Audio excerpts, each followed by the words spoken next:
¿Qué tal? ¿Cómo les va? Muy buenas noches, bienvenidos a las noticias en este día domingo muy noticioso en América Latina, donde por supuesto los ojos durante esta jornada han estado puestos en Brasil. Belén Arellano, periodista internacional, bienvenida también. ¿Cómo estás, para Davor? Comentar hasta ahora lo que está sucediendo en Brasil. Exacto, hemos visto una jornada bastante movida. Algunos ya califican que esto sería el día más oscuro, por lo menos de los últimos años, en la democracia brasileña, porque veíamos imágenes de personas cientos de bolsonaristas que ingresaron a las dependencias de la Plaza de los Tres Poderes allá en Brasilia, en la capital de Brasil. Ingresaron al Congreso, ingresaron a la Corte Suprema y también al Palacio de Gobierno, y lo estamos revisando ahí en imágenes. Destrozaron todo lo que encontraron a su paso. Esta situación ya, según la prensa brasileña, habría por lo menos estado más controlada durante las últimas horas. Ya no estarían los bolsonaristas en la Plaza de los Tres Poderes, y también, Davor, se habla de por lo menos cerca de 400 personas detenidas. En un momento se hablaba de cerca de 150, por lo menos 30 solo en el Senado allá de Brasil.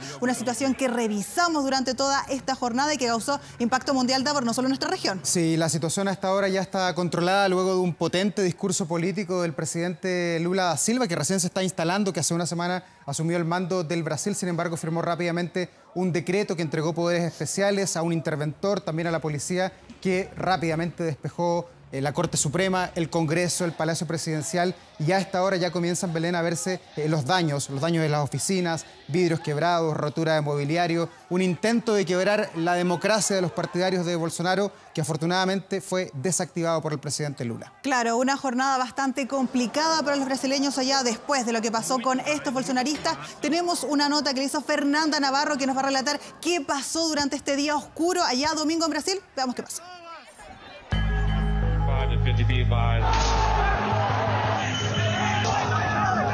Si en Estados Unidos ocurrió un 6 de enero, en Brasil fue un 8 de enero.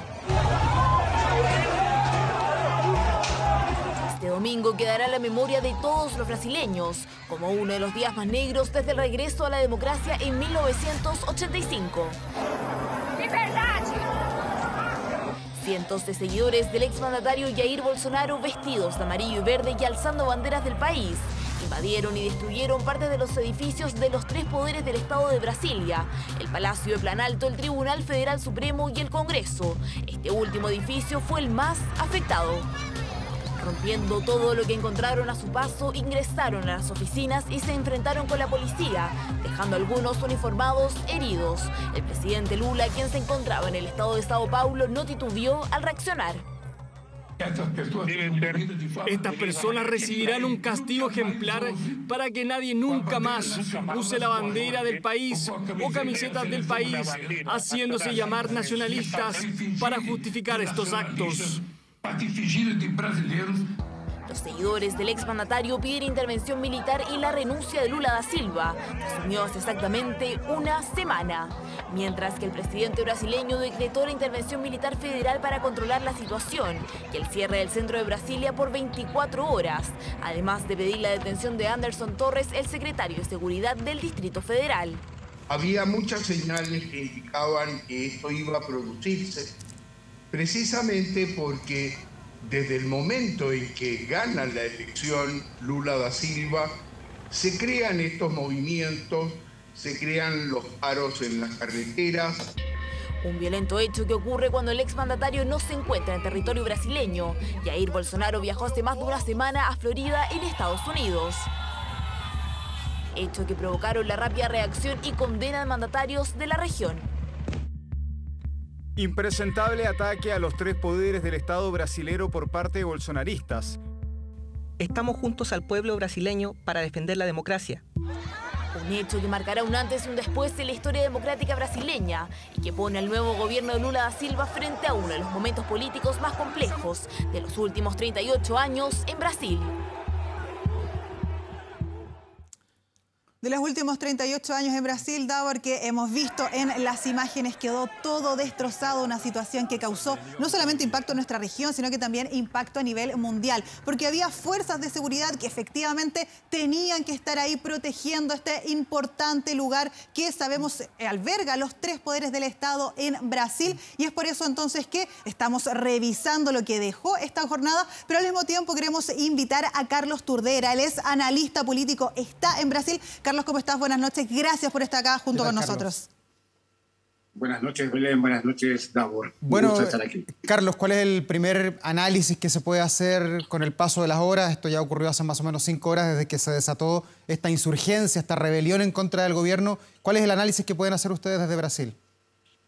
Davor, todo lo que han presentado es exactamente un elemento que hay que considerar para un primer análisis de esto, y habría que sumarle también las primeras declaraciones del ministro de Justicia que acaban de salir por Red Nacional, indicando que el gobierno del Distrito Federal admitió la falla en los mecanismos de seguridad previstos para contener lo que ya estaba de alguna manera dentro del horizonte de posibilidades que fuera a ocurrir. Esto es el inicio de una investigación que va a determinar las responsabilidades tanto del gobernador como de las autoridades de seguridad, y aún más diría que esto no ha terminado, porque las informaciones que acaba de dar el ministro es que continúan distribuyéndose por redes sociales de los grupos extremistas convocatorias a continuar con las manifestaciones, y de hecho ahora se ha tomado conocimiento de que movimientos de camioneros están organizando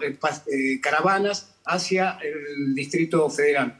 De manera que no ha terminado, es una jornada muy larga, no ha terminado, pero sí podemos confirmar que hay más de 200 detenidos, las detenciones continúan habiendo escenas de confrontación en la capital federal, y lo que sí también es que como resumen de esta jornada ya comienza a tratarse por las vías institucionales la implantación de la intervención federal, que es una medida extrema, no es un estado de sitio, pero es de la categoría de medidas excepcionales que se toman frente a una gravedad de disturbios como los que hemos visto hoy en Brasilia.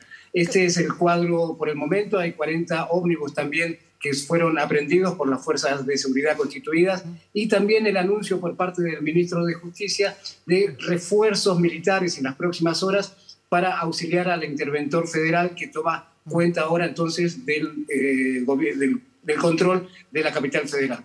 Carlos, te quería preguntar, porque hay algunos expertos que dicen que esto se veía venir, porque durante las últimas semanas habíamos visto distintos tipos de manifestaciones, pero no de este nivel de violencia. ¿Qué crees tú? ¿Y es algo que podía haber pasado, algo que podía haberse evitado, o algo que sale totalmente de la norma y que es totalmente poco habitual y que nadie se lo esperaba allá en Brasil? No es algo, es muy impactante, pero no es inesperado. Es algo que se ha visto también en el seguimiento de las redes sociales, se ha visto incluso hoy en el acompañamiento de las fuerzas policiales a los manifestantes que iban encolumnados hacia el lugar donde se cometieron todos estos hechos de vandalismo, estos hechos que son catalogados ahora como un verdadero ataque contra el Estado democrático de Brasil. Esto se veía venir, para decirlo en términos más directos, se veía venir, y lo que se comienza a investigar ahora es cuál es el motivo por el cual las autoridades no reaccionaron de la manera en que se espera que reaccionen para resguardar el orden público. Esto, como ha dicho el ministro de Justicia hace instantes, va a determinar una responsabilidad muy clara, muy precisa sobre todos quienes han estado en funciones de seguridad, comenzando por el ministro de Seguridad Pública, que ya fue exonerado del cargo. Carlos Turdera, muchas gracias por este primer análisis con los datos que tenemos sobre la mesa respecto a lo que está sucediendo en Brasil. Volvemos a contactarnos contigo a Sao Paulo en caso de que la noticia sí lo amerite. Un conflicto que en todo caso ya se está desactivando, afortunadamente. Justamente. Muchas gracias, Carlos, que esté muy bien. Muchas gracias. Buenas noches. Nosotros acá, Davor, hemos dicho que distintas personalidades han reaccionado a esta situación, no solamente en nuestra región, sino que también en distintas partes del mundo. Y lo primero que estamos viendo ahí es el comunicado del Gobierno de Chile, que dice: el Gobierno de Chile manifiesta su profunda preocupación y rotundo repudio frente a los graves asaltos sufridos por las sedes de los tres poderes del Estado en Brasil. Y dice, al mismo tiempo, expresa su más firme apoyo al gobierno del presidente Luis Ignacio Lula da Silva y su confianza en que las instituciones de Brasil saldrán fortalecidas de este ataque de fuerzas antidemocráticas. Davor, parte entonces de estas declaraciones del gobierno chileno. Sí, quizás el hombre más importante del planeta, el presidente de los Estados Unidos, Joe Biden, también condenó el asalto a la democracia y al traspaso pacífico del poder en Brasil. Las instituciones democráticas en Brasil tienen todo nuestro apoyo y el deseo de los brasileños no puede ser subestimado. miro hacia adelante para continuar el trabajo con Lula, un contemporáneo, a Joe Biden. Exacto, y distintas personalidades también de nuestra región. El presidente de Colombia, Gustavo Petro, quien también asumió hace no mucho tiempo, dice: toda mi solidaridad a Lula y al pueblo de Brasil. El fascismo decide dar un golpe. Las derechas no han podido mantener el pacto de la no violencia y es hora urgente de reunir a la OEA si quiere seguir viva como institución y aplicar la Carta Democrática. Algo que también vimos durante esta tarde, porque se llamaba a distintas instituciones internacionales. Tenemos también ahí al presidente de Venezuela, Nicolás Maduro. Rechazamos de manera categórica la violencia generada por los grupos neofascistas de Bolsonaro que han asaltado las instituciones democráticas de Brasil, y también le entrega ahí entonces su respaldo a Lula, que ha sido la tónica durante esta jornada. Sí, también los líderes del otro lado del mundo, de Europa, uno de los principales líderes políticos, el presidente Macron de Francia, dice: allí se debe respetar la voluntad del pueblo brasileño y de las instituciones democráticas. El presidente Lula puede contar con el apoyo incondicional de Francia. Otros líderes europeos también, por supuesto, se han sumado a estas palabras de cariño, de afecto y de restablecer rápidamente la democracia allí en Brasil. Claro, Davor, es que fue una situación totalmente que no se esperaba nadie ahí en Brasil, por eso vamos a estar atentos a ver cómo sigue avanzando esto. Si se conocen después nuevas cifras de personas detenidas, quizás heridos, vamos a estar ahí informando oportunamente los nuevos detalles. Recordemos que mañana va a estar acá en Chile el presidente Gustavo Petro de Colombia. Quizás ahí también hay un segundo análisis del presidente Boric y el presidente Petro respecto a lo que sucede en Brasil. Gracias, Belén Arellano, por este comentario internacional muy, pero muy noticioso. Que estén bien, nos vemos. Chao, buenas noches. Y nosotros continuamos con noticias de nuestro país, porque un segundo asalto en menos de 2 semanas sufrió la marca de artículos electrónicos Mac Online. Esta vez, al menos 7 antisociales armados intimidaron al público del portal La Dehesa y dejaron a 2 trabajadores lesionados. Nos apuntaron con una pistola en la cabeza. Que empezaron a gritar al suelo, al suelo, al suelo. Cuando yo pasaba por el medio de los gallos con pistola, me apuntaban. Fernanda y Trinidad aún tiritaban mientras recordaban lo que pasó.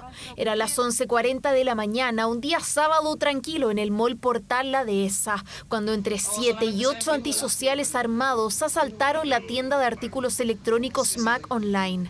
En vez de tirarme al piso, salí corriendo. Al lado, justo habían 2 gallos en la puerta, no sé cómo. Salimos corriendo, yo le gritaba a mi amiga como: corre, corre, corre, nos saltamos las plantas. Afortunadamente ambas lograron escapar, aunque la pesadilla no terminaba ahí. El miedo de que nos dispararan en cualquier minuto, porque más encima cuando salimos de la tienda fue como, ya salimos, pero nos dimos cuenta que estaba lleno, los pasillos estaban llenos de gallos vestidos de blanco. Nos saltamos las plantas como de al medio. No sabíamos qué hacer, fue realmente, Y efectivamente, se trataba de entre 7 y 8 delincuentes que no dudaron en amenazar a familias y menores de edad que circulaban por el recinto con el fin de lograr su cometido, que dejó a 2 vendedores del local con lesiones menores. Ingresan premunidos de armas cortas y armas largas, vestían overoles y mascarillas, intimidando a los dependientes y sustrayendo aproximadamente 50 millones de pesos en teléfonos celulares y tablets.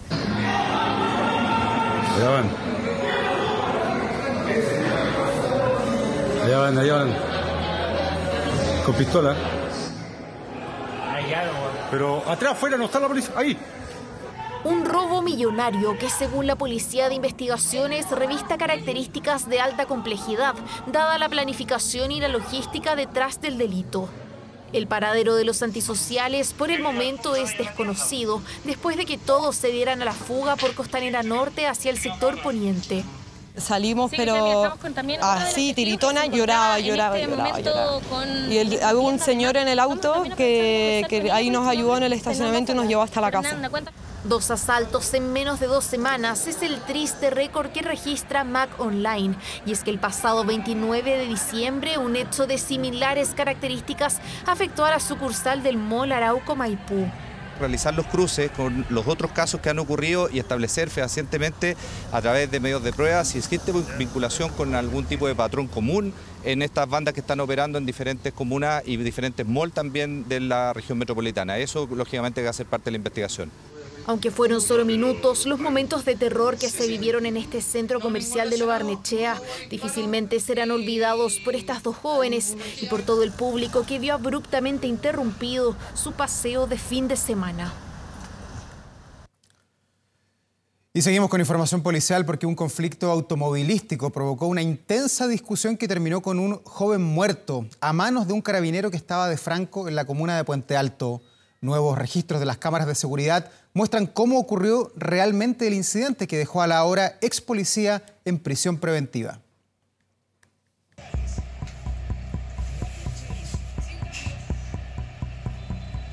El cabo segundo de Carabineros se estaciona junto a su madre y a lo lejos unos jóvenes lo persiguen. Cruce de palabras y agresiones mientras ella se baja del auto a defenderlo. El carabinero estaba en su día libre. De pronto saca de un bolso su arma particular. Un solo disparo terminó con la vida de Matías Espinosa. Este carabinero como que utilizó su arma de mala forma. No era para eso.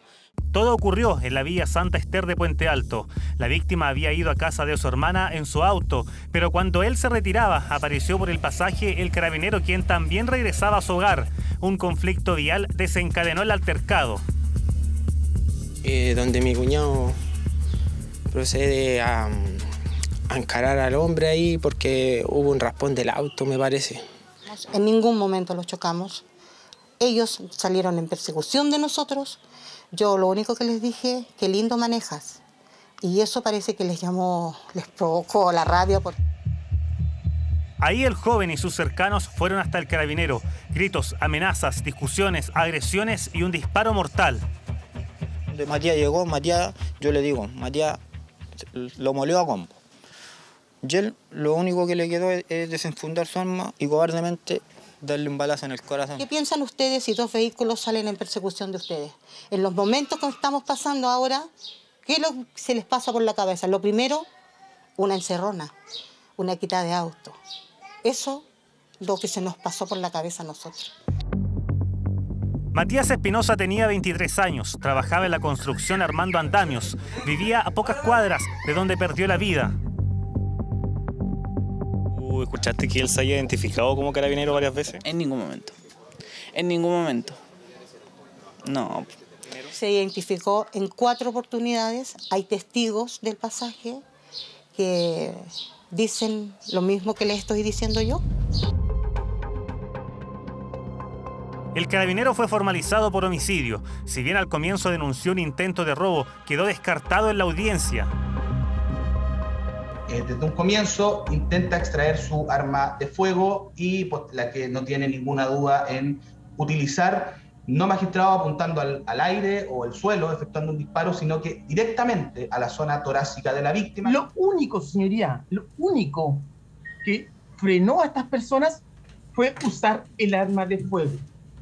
¿Qué otro medio tenía si estaba siendo su madre agredido y estaba siendo él agredido?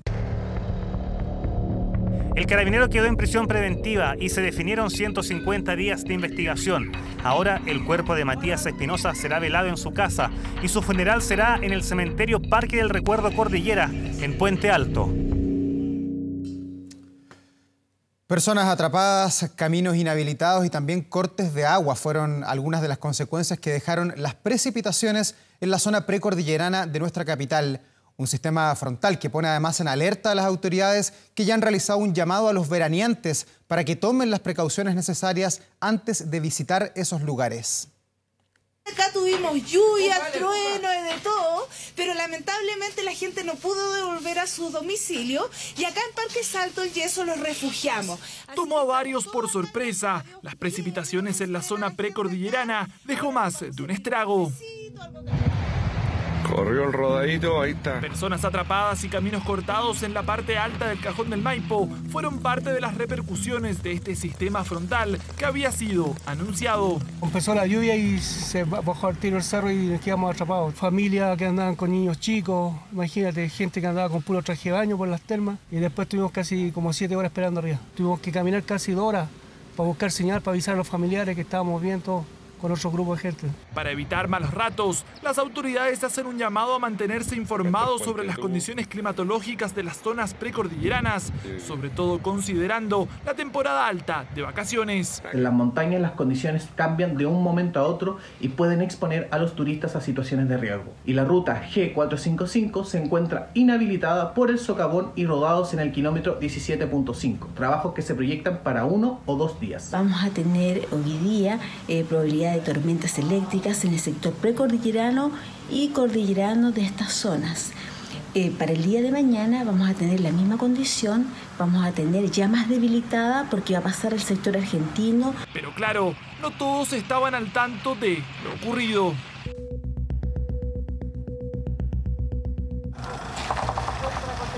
De tierra, del kilómetro 13,5, 17,9, hay maquinaria trabajando en el lugar. Algunos se lo tomaban de buena manera y otros no tanto, pero debido al deslizamiento de tierra y los caminos cortados, la ruta al embalse del Yeso se mantuvo inhabilitada por todo este domingo, lo que dejó a varios visitantes de la zona con ganas de disfrutar un día de relajo. Veníamos a pasar un día bonito quedando con familia del sur. Y aquí quedamos. Se veía que decía para acá que estaba libre, y acá Carabineros nos dice que tenemos que devolvernos, así que vamos a cambiar el sol para abajo. Ay, fome, porque es día libre, te queríamos aprovechar. Una mala noticia que también golpeó a los operadores turísticos que por estos días viven sus mejores jornadas. Nos da pena porque hay altas inversiones, hay esperanzas también en temporada alta y comprendemos el tema climático. Nos da un poquito de pena, sabemos que la autoridad cumple con su obligación de proteger, pero creo que se podría compatibilizar ambas situaciones. Pero los habitantes de San José de Maipo no fueron los únicos afectados. Sí, se va a cortar el agua todo arriba. En los Andes, el panorama no fue muy distinto. Las precipitaciones de la tarde-noche de este sábado aumentó el caudal del río Blanco, dejando a esta localidad sin agua por al menos 5 días.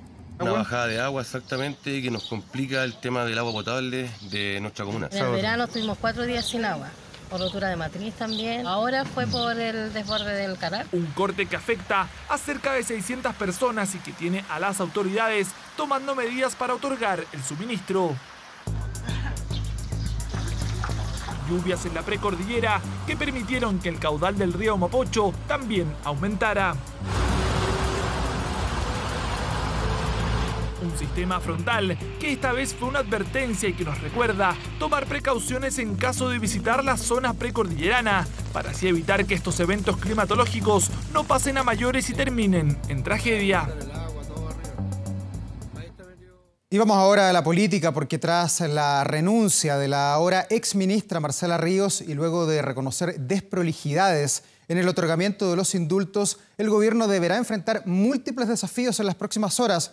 Por un lado, el ingreso de una acusación constitucional en contra de la saliente titular de Justicia y por el otro, dar garantías también de que el nuevo secretario de Estado, Luis Cordero, que está nombrado por el presidente, logre mejorar la gestión política. Todo esto a puertas de la tercera votación que mañana en el Senado buscará el nombramiento del nuevo fiscal nacional. Marcela Ríos dio un paso al costado en una de las peores semanas para el gobierno. La ahora exministra de Justicia estuvo en el centro de la polémica por la entrega de 13 indultos, incluidos el exfrentista Jorge Mateluna y Luis Castillo, condenado con un amplio prontuario delictual, situación que culminó con su salida del cargo y un mensaje en sus redes sociales. Muchas gracias a todas y todos por las llamadas y mensajes de cariño y afecto. A los apoyos públicos y privados en política también se evidencia la calidad humana. Un honor haber podido servir a mi país desde el gobierno. Seguiré aportando donde quiera que esté. Seguimos.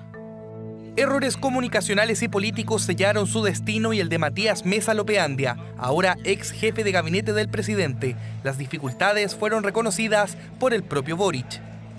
Hubo desprolijidades en la ejecución de mi decisión. La explicación del presidente no contempló mayores detalles. Fuentes de La Moneda señalan que si bien los indultos se ajustan a la ley, fallaron los filtros, por lo que no se cumplió con la solicitud del mandatario de excluir de la nómina final aquellos casos con antecedentes graves previos al estallido social.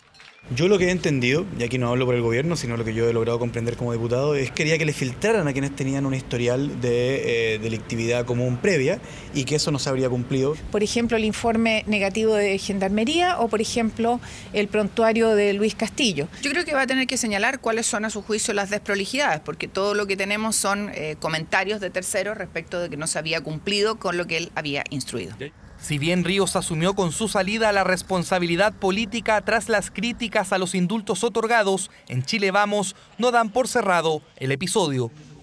El mismo presidente reconoce que hubo desprolijidades, lo que quiere decir que hubo graves irregularidades en el otorgamiento de los indultos. Lo único que puede parar la acusación es que el presidente Boric haga todo lo que está en su poder para revertir aquellos decretos que él considera que son erróneos o donde él fue mal informado. Cualquier otra cosa es música. Resulta curioso que la derecha insiste en una acusación constitucional cuando la ministra Marcela Ríos ya salió. El objetivo de ellos finalmente es que este gobierno le vaya mal, es que no podamos llevar a cabo nuestro programa de gobierno y van a aprovechar cualquier oportunidad.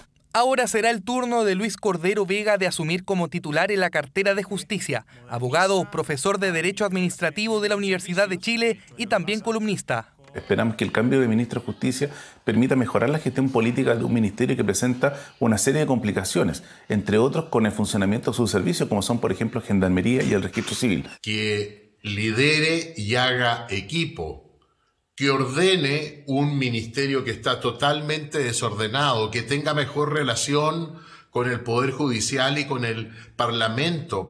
Incluso antes que Cordero tome oficialmente las riendas del ministerio, esta cartera vivirá un día clave este lunes, cuando el Senado deba pronunciarse sobre la nominación de Ángel Valencia como nuevo fiscal nacional, tras 2 intentos fallidos para el Ejecutivo.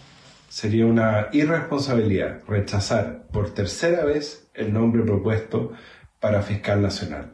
A mí no me gusta decir la tercera es la vencida. Es tan importante este cargo que naturalmente en todas las bancadas surge la necesidad imperiosa de ver bien quién es el candidato. Me preocupan otros vínculos, otras situaciones que la verdad es que me alejan cada vez más de un voto favorable al señor Valencia. Se requiere una persona sin amarras, con plena autonomía. Doble desafío para la Moneda en las próximas horas, conseguir los apoyos para dar conducción al Ministerio Público y poner a prueba la capacidad de gestión del nuevo titular de Justicia.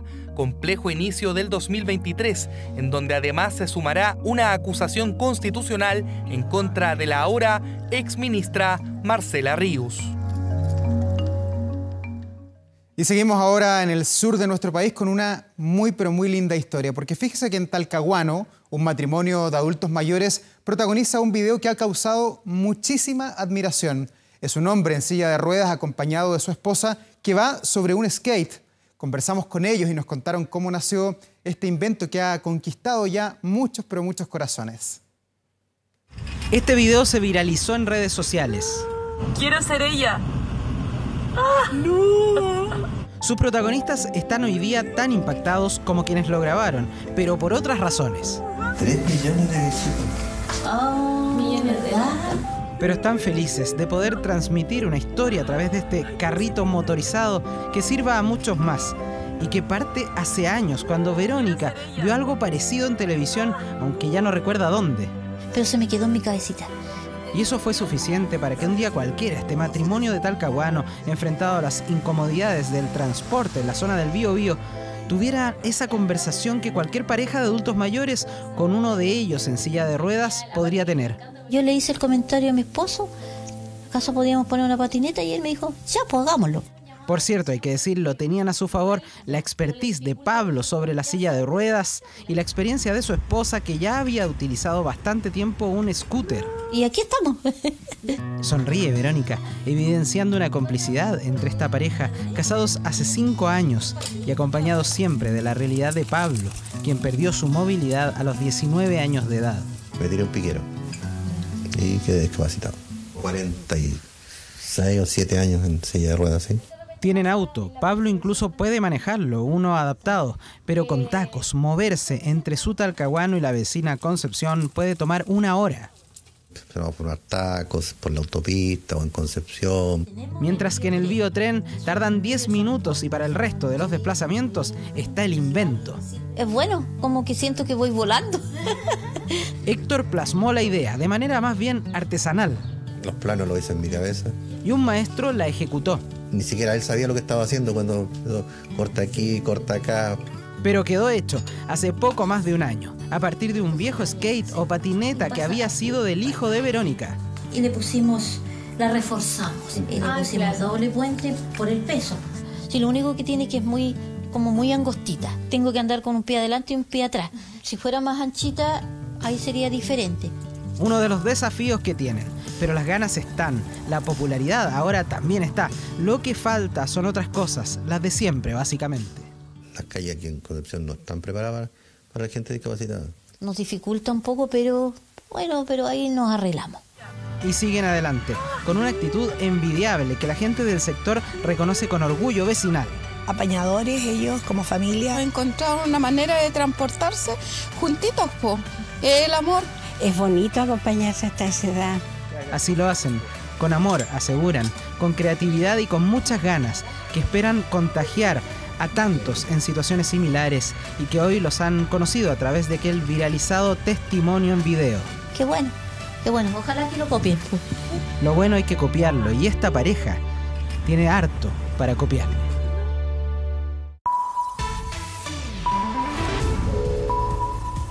Ahora. Las 9 de la noche con 31 minutos vamos a tomar contacto de inmediato con el Valle de la Aconcagua, con el sector de los Andes, donde las intensas lluvias ya han generado consecuencias en esa zona del país. Alejandro Cortés está a esta hora en ese lugar. ¿Qué tal, Alejandro? ¿Cómo está, Gabo? Mira, nos cruzamos en el sector La Vizcacha, al kilómetro 8,5, donde habría caído una luz por las intensas precipitaciones que se han acontecido acá en la alta montaña. Serían 8 casas hasta el momento las afectadas. Y lo lamentable que estamos viendo con el llegado presidencial acá en el estado, que está creciendo mucho el río con mucho material que arrastre tanto roca y palos. Y voy a pasar con el delegado presidencial también para que puedas conversar y lograr mayor información, Davos. Sí, Alejandro, ¿cuál es la situación? Tú decías que el río está creciendo, este es el río que atraviesa los Andes, San Felipe, ¿o está en un sector despoblado? Exacto, este es el río que pasa por el río Aconcagua, que baja de la montaña, por el río Blanco, el río Aconcagua, pasa por los Andes y atraviesa San Felipe. ¿Y es un río que ese río está canalizado en esos sectores poblados, o es un río que eventualmente, si es que hay una crecida, puede desparramarse por un punto poblado? Está canalizado. Más el problema yo lo veo más para acá, para arriba, para el sector de La Vizcacha, por acá está más angosto, hay más quebrada y todo lo demás. Alejandro, son varias casas las afectadas, se entró el barro, me contaban lugareños ahí que estaban viendo televisión, ingresó, se pintó el río frondoso de piedra y barro que bajó de los cerros, un inusual lluvia intensamente, y eso aumentó los cadáveres de los esteros y todo lo que haya más arriba, y bajó y se metió en las casas. Claro, estamos revisando las imágenes que tú nos has enviado hace algunos minutos. Te propongo también que escuchemos a las autoridades que están a cargo de esta emergencia. Te lo paso con... Llovió, se vino el avión desde el cerro, pasó por las casas de mi tía, de mi hermana, de mi toda hermana, y llegó acá a la mía, y la mía se inundó toda. Mi hermana estaba con mi sobrino en la casa, mi tía con mi prima también estaban en la casa, y empezó a pasar el agua y se asustaron mucho, tuvieron que salir arrancando porque si no hubiera pasado otra cosa. La quebrada nomás de arriba, con la lluvia se vino toda la quebrada y se embarcó la sequía, y no tuvo desagüe, no hay desagüe aquí. De tiempo que están viniendo a hacer desagüe de la municipalidad y nunca han hecho un desagüe bueno. Pero fue la creciente, no tengo idea que no nos dimos ni cuenta. Fue en cosa de segundo que bajó la creciente que llegó acá y nos inundó la casa de mi hija, pero también pasó la misma y no tenía las dos casas abajo, yo tenía puro terreno. Debido a las altas lluvias que tenemos en la alta cordillera, hubieron una crecida inminente del río y debido a esto hubieron desbordes, lo que provocó deslizamiento de material acá en el sector del Sauce, viendo afectada principalmente 8 casas. 8 casas. 8 casas exactamente, pero principalmente 2 fueron las que recibieron el mayor daño, solamente barro producto de la luz. Hasta el momento no tenemos lesionado ni personal externo. Tenemos 8 casas los vecinos afectados. Se está trabajando en estos momentos los equipos municipales, bomberos, está carabineros.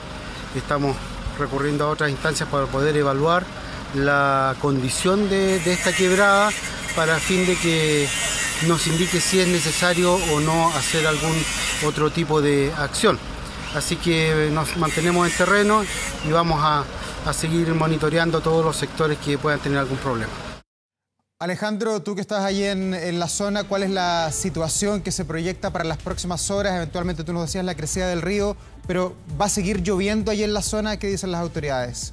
Exactamente, el delegado presidencial de Marte me contaba que es muy, según los informes meteorológicos, que podría seguir lloviendo a la interior de la cordillera y eso podría confirmar más caudales. De hecho, yo estoy cercano, aquí a 100 metros del río Aconcagua y se escucha intensamente como viene bajando Puente Piedra y el otro que viene bajando de la alta montaña.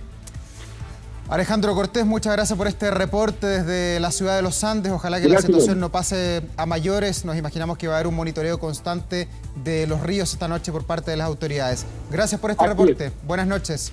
Buenas noches. Crónicas del domingo.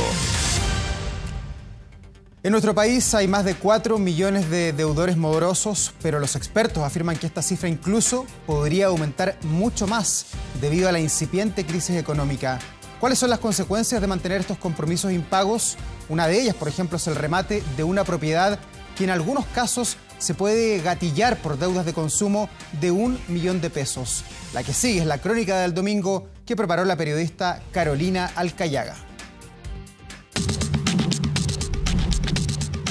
Una rabia, una tristeza grande, porque imagínense quedarse sin nada de la noche a la mañana. Las demandas por deudas se incrementaron en un 50%. Imagínate que todo tu sacrificio de toda tu vida para tu familia es porque uno se compra una propiedad es para toda la vida. ¿Sabía usted que por un crédito de consumo de 1 millón de pesos puede perder su casa? La entidad bancaria juegan con el sueño de nosotros los chilenos.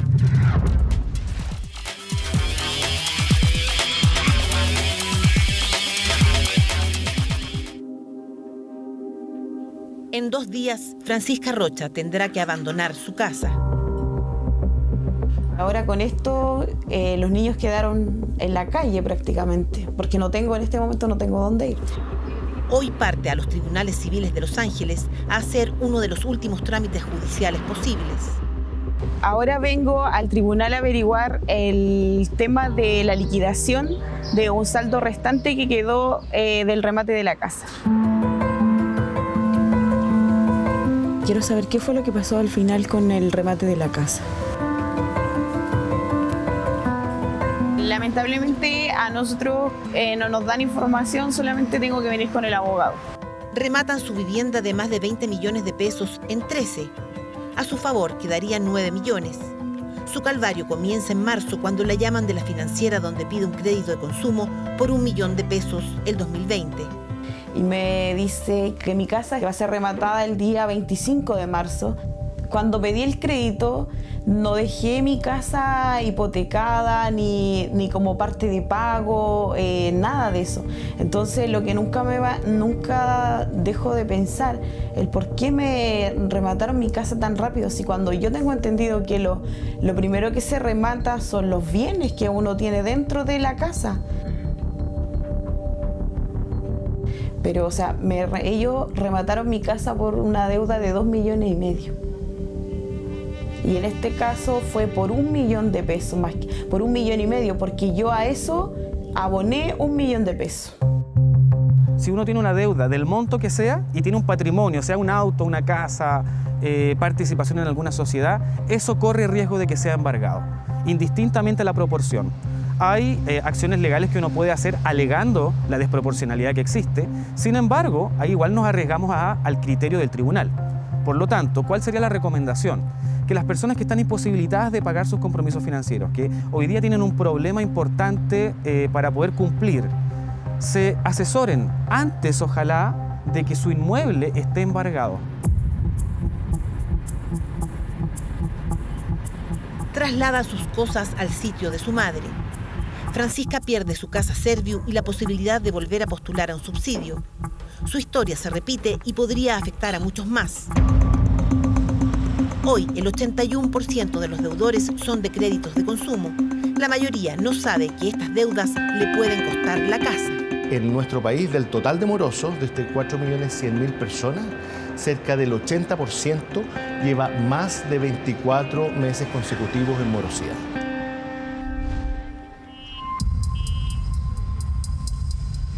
Juan Herrera ve con angustia cómo pasan los días después de enterarse que la propiedad de su padre va a ser rematada. Por 2,5 millones no le pueden rematar una propiedad que vale 80 millones de pesos. Hoy su padre tiene un tumor cerebral y Alzheimer. Juan nunca supo que él pide un crédito de consumo el 2018. Después de pagar un año, sufre un infarto cerebral y queda con licencia médica. Las notificaciones de la deuda, de todo el tema del banco, llegaban al domicilio del trabajo, no llegaban a su domicilio particular. Por ende, él no sabía lo que estaba pasando. Aparte, había perdido la memoria, no se acordaba mucho del tema. Hasta que llegó una carta que decía remate de la propiedad. Se enteran que la ejecución de su casa es inminente porque un ex compañero de trabajo les hace llegar una de las notificaciones. En tribunales ya está anunciado el remate. Es como un robo con permiso, es una estafa. Porque primero se saltaron varios temas legales, que primero es la notificación al domicilio. Nunca llegaron. Nunca llegaron. Segundo, hay instancias previas que viene por ser el embargo de bienes y cosas así, o el banco lo llama a usted a regularizar la situación, cosa que en este caso no se hizo. O sea, fueron derechamente en busca de la casa. En bienes raíces ya está embargado. Hay dos formas de embargar. Una en que se requisan los muebles que hay en una casa y esta otra, menos conocida. ¿Y qué implica el embargo en el conservador de bienes raíces? El embargo que efectúa sobre la propiedad, en este caso el deudor, queda con una prohibición, por ejemplo, de enajenar por parte del deudor, y en el evento que se siga adelante el juicio y no pague la deuda, la propiedad va a remate. Ese trabajo su vida. Él se sacrificó y la pagó al contado. Y perderlo por 2,5 millones por una enfermedad que tuvo, que se le olvidó prácticamente todo. No, es injusto, es injusto. Una rabia, una tristeza grande, porque imagínense quedarse sin nada de la noche a la mañana. Hasta noviembre de 2022 se han inscrito 8.432 embargos de propiedades solo en el Conservador de Bienes Raíces de Santiago, cifra muy similar a los realizados el año 2021.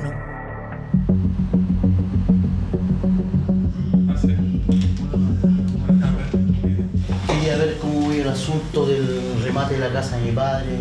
La notificación fue efectuada en el domicilio laboral cuando él se encontraba con licencia médica, por lo tanto él objetivamente él hasta la fecha no ha vuelto su licencia médica a su trabajo. Por lo tanto, nosotros vamos a utilizar esos elementos para fundamentar una incidencia de nulidad que implica anular todo logrado en juicio, incluido el embargo del inmueble, para efectos de que vuelva a generarse el juicio desde su inicio. Pero hay un factor que a mí personalmente me sorprende de sobremanera, que un juez acceda al embargo de una propiedad cuando la deuda de este caso es de 2.500.000 pesos. Es absolutamente desproporcionado y nos llama absolutamente la atención. Entonces, ¿qué hay que hacer en estos casos? Yo tengo 8 días para defenderme y oponer todas las excepciones. Y entre ellas, por ejemplo, si me embargaron mi propiedad por un crédito que es pequeño o menor o desproporcionado, yo podría pedir dentro de ese plazo la reducción o sustitución del embargo en particular. El embargo de una propiedad en el Conservador de Bienes Raíces es el paso previo al remate. No hay cifras totales, pero en el primer semestre de 2022 se remataron 725 propiedades solo por deudas hipotecarias. Hoy día se le aplica la legislación tal como está. Debe, voy a inventar, ¿no? Debe 500.000 pesos de un bien que cuesta 50. El banco lo remata en 10 millones, se paga la deuda y la persona perdió todo lo que tenía pagado. Es como absurdo. En tribunales advierten que el Código de Procedimiento Civil que rige estas causas tiene 120 años. Según este magistrado, este los ata de manos a la hora de enfrentar las demandas. Pero ¿qué pasa si la persona paga una parcialidad de ese crédito? ¿Y por qué el juicio sigue adelante y el remate sigue adelante? Buena su pregunta. Y ahí hay un tema de ley referenda. ¿Qué significa esto? Que el legislador no ha establecido dentro del procedimiento ejecutivo un mecanismo en el cual el juez, por ejemplo, tenga las facultades de poder realizar una conciliación entre el acreedor y el deudor, porque está explícitamente prohibida en el artículo 262, y tener la posibilidad de decirle al acreedor que este deudor quiere pagar y quiere llegar a alguna suerte de arreglo. Esa facultad está prohibida por ley. Entonces, ¿cuál es la función del juez en el... Solamente ejecutar y velar que se cumplan las reglas del debido proceso. Entre 15 y 20 millones de pesos, entre lo que debía y gastos operacionales. Y no me dieron la opción de seguir pagando el dividendo. Entonces, obviamente ya no tenía opción, no tenía cómo poder regularizar el tema de la casa, porque no me daba la opción de seguir pagando los dividendos. Porque o pagaba los 15 millones de una, o definitivamente tenía que pagar toda la casa. O sea, no había otra opción. Mario no quiere que su entorno se entere que perdió su casa. Me dijeron el día 15 de octubre, oye, sabes que se remató la casa, ya definitivamente, y ahí tuvimos que irnos, o sea, ya sacar todo para acá. O sea, imagínate de una casa cambiarte de departamento. Fue algo caótico, sobre todo para mi hija, hasta ahora es traumático. O sea, mi hija todavía pregunta, dice, escucha, papá, ¿cuándo volvemos a la casa? No, terrible, o sea, para mí la familia... algo devastador. O sea, uno se compra una propiedad es para toda la vida. Es para que tu hijo se críe acá, que tenga un bienestar, un buen colegio y todo, y de repente que te digan, mira, Cristian, tu casa se remató y prácticamente uno queda en la calle. Cada vez son más visibles los efectos de la crisis económica. El 2022 aumentaron los morosos en cerca de 370.000 personas. Lo que proyectamos para los próximos 6 y 12 meses es que va a aumentar el nivel de morosidad. ¿Y en qué se traduce eso? En que va a aumentar la cantidad y los montos respecto de que no se pagan los créditos de consumo, va a aumentar también la morosidad respecto de los créditos hipotecarios y respecto de los créditos en casas comerciales. Es decir, hoy día estamos en una situación coyuntural muy compleja. Morosos que inevitablemente llegan a tribunales. Las demandas por ejecución de deudas han aumentado considerablemente. Hemos tenido un incremento de ingresos de demanda del orden del 50% en relación al año 2021. El año 2021 nosotros tuvimos un ingreso de 10.500 causas y hoy ya vamos en 15.000 y fracción. Yo vengo 2 veces a la semana. En la semana y los fines de semana vengo a hacer mantenciones, porque igual la siento mía. O sea, para mí esta casa, por ejemplo, hice muchos sacrificios.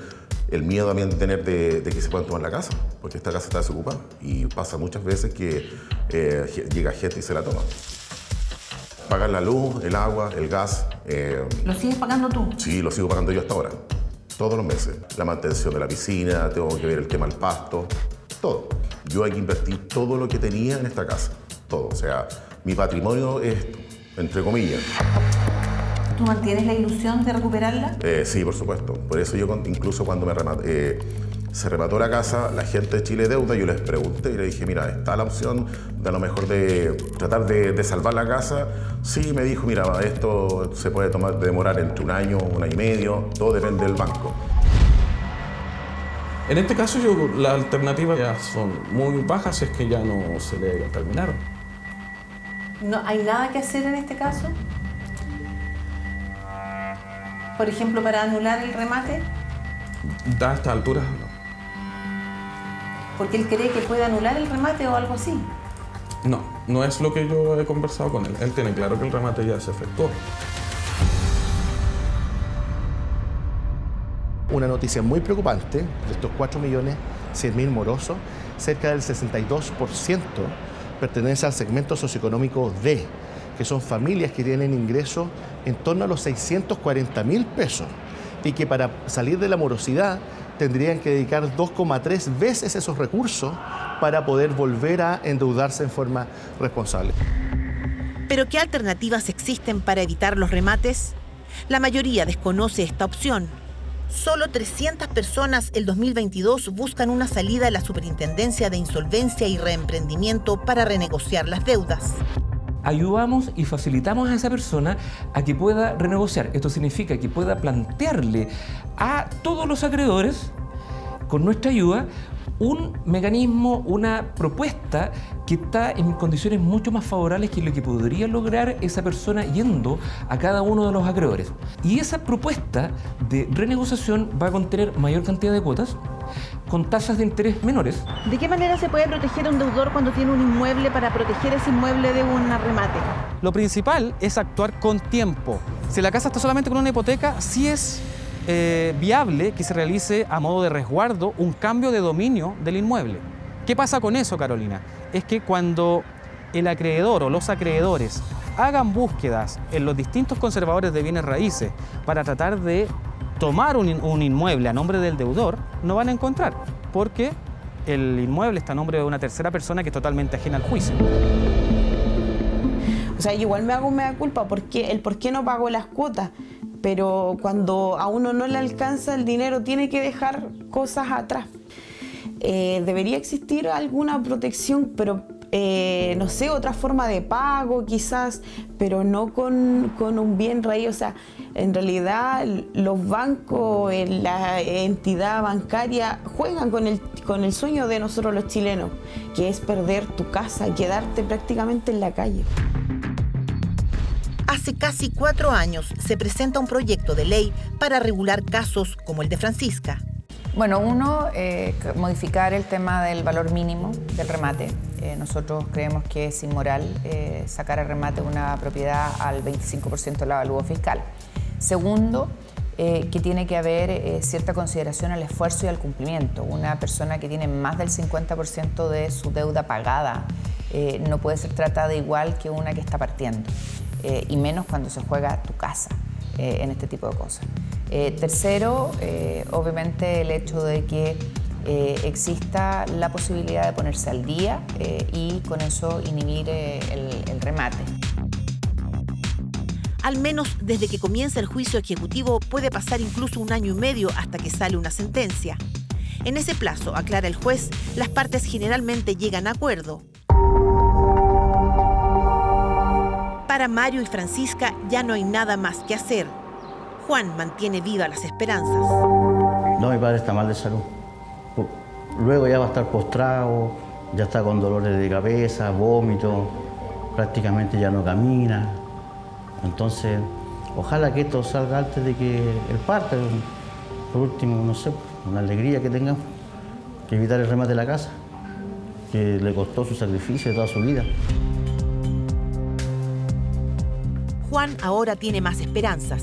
Las acciones legales permitieron suspender el remate que lo dejaría a él, a su padre y a su madre en la calle. No hay cifras globales, pero en este tribunal el magistrado advierte que del total de causas, solo un 0,6% termina en remate.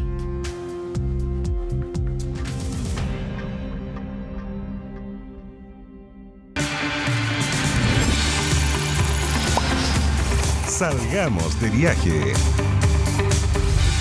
Salgamos de viaje, recorramos nuestro hermoso país en esta sección veraniega. Vamos a tomar de inmediato contacto con Jan Yaquete, que está a esta hora ahí en Viña del Mar, en la región de Valparaíso. ¿Qué tal, Jan? Muy, pero muy buenas noches.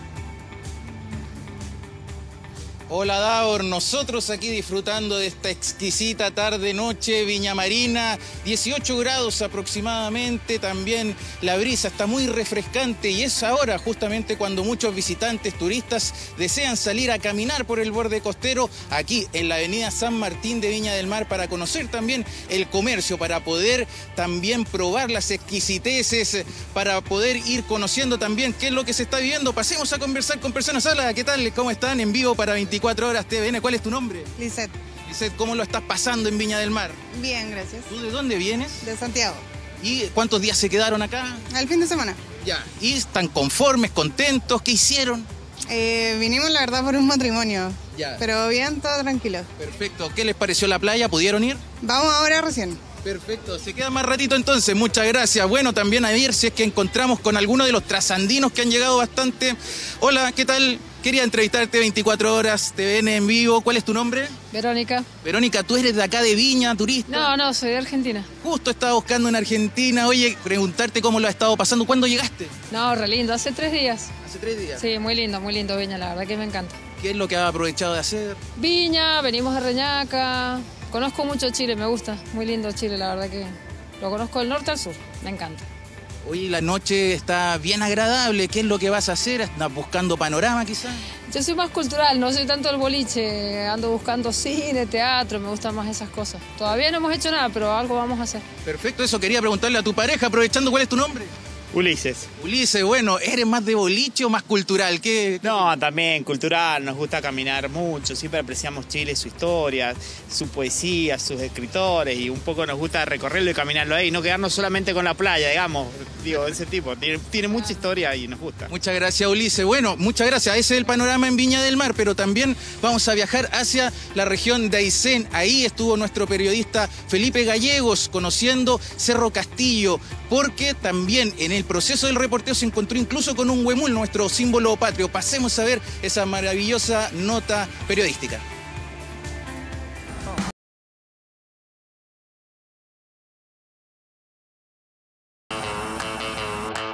Y este tradicional frío patagónico nos recibe en nuestro arribo a Balmaceda. Comenzamos así nuestro recorrido.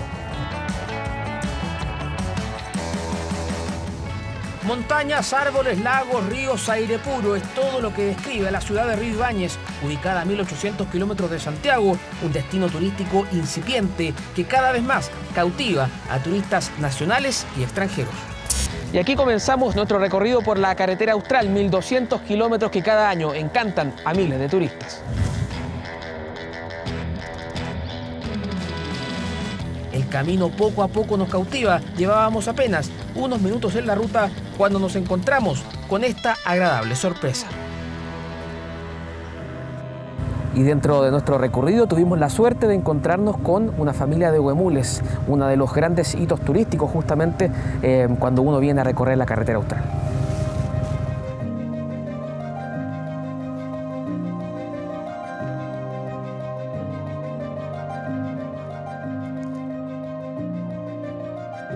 Cruzaron por la carretera austral, los tenemos aquí cerquita de nosotros.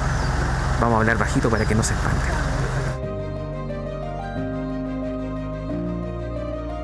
El huemul, símbolo nacional, emblema de los bosques patagónicos, había aparecido en nuestro camino. El viaje no podía empezar mejor, pero todavía quedaban sorpresas.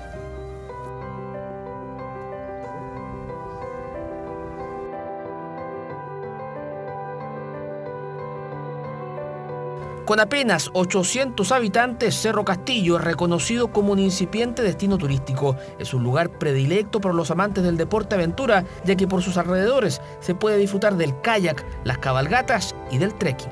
Es que Chile es muy lindo, tiene muchos paisajes hermosos, yo recomiendo 100%, es primera vez que yo estoy por la carretera austral y yo creo que me quedan muchos veranos también por venir todavía. Sí, lo bueno es que uno tiene distintas cosas que conocer, o sea, el otro día hicimos kayak y pasamos por un río, hoy día vamos a hacer, o sea, nos quedamos acá, después vamos a hacer un trekking, es muy distintas las cosas que se pueden hacer acá en el sur. La opción favorita de los turistas es acampar. Desde 9.000 pesos puedes quedarte en un camping, pero siempre existen opciones. 20.000 pesos cuesta una habitación privada en una residencial o por 14.000 pesos puedes quedarte en una habitación compartida como esta, un búnker ideado especialmente para los mochileros. El pic de nuestra temporada es sin duda en febrero, pero se ha mostrado que en enero también ha subido en los años que yo he estado trabajando por acá. Algunos llegan a dedo, otros en motorhome o camionetas 4x4. Es que hay caminos más complejos, como el que nos lleva a la laguna Cerro Castillo, un imperdible si andas por la zona. El acceso cuesta 15.000 pesos para los chilenos y 19.000 para los extranjeros. Estimado, hay que caminar alrededor de 6.5 kilómetros desde este punto hasta el mirador de la laguna Cerro Castillo. Es un trekking de mediana a alta dificultad.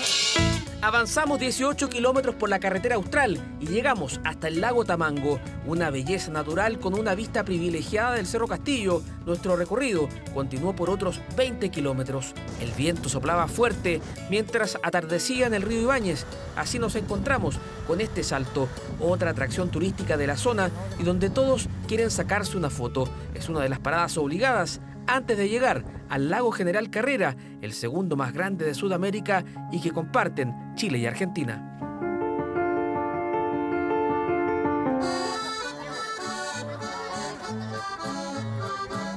Pero era imposible irnos de la Patagonia sin probar el asado de cordero al palo. Es una tradición cuyo precio bordea los 30.000 pesos con agregado. A ello también le podemos sumar un Calafate Sour, un brebaje típico que cuesta unos 5.000 pesos.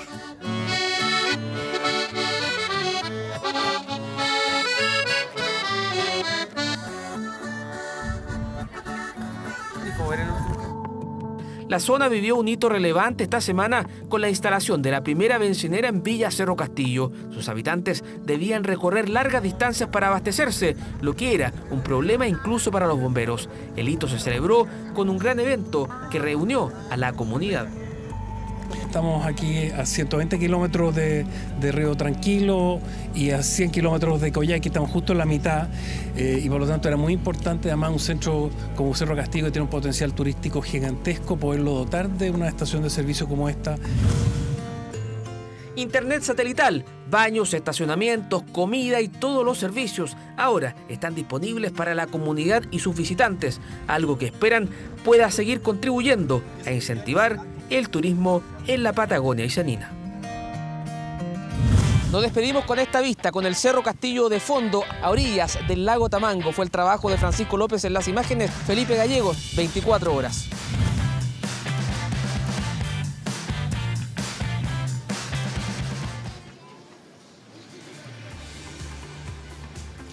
Davor, dime, ¿qué te pareció ese panorama aquí en nuestro país? Maravilloso el sur de Chile, igual que todas las bellezas que hay en esta larga y angosta faja de tierra. Viña del Mar también tiene lo suyo. Así es. Gracias por este reporte, que estén muy bien, buenas noches. Les recordamos que a partir de las 22 horas, Televisión Nacional de Chile está autorizada para transmitir programas para mayores de 18 años. Ahora vamos a la pausa, pero a la vuelta nos subimos a una mágica escalera para estar con el gran Pedro Carcuro. Ya regresamos.